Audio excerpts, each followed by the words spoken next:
Hey, what's up and welcome back to the channel. In this video I'll be showing you guys how to get rid of the product page unavailable issue in Google Merchant Center. Now usually this can happen if you've just listed your products. Google may need time to process the product, but if it has been like this for over a week, then you might have to do a website check via GMC. I'm going to show you guys how to do that. So you're going to open GMC. You're going to go to products. You want to go and select a product that has this issue. For me, it's this one.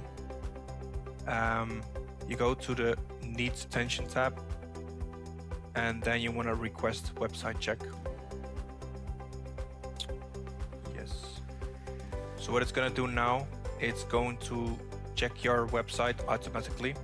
This is not something that can have impact on your GMC, like a suspension.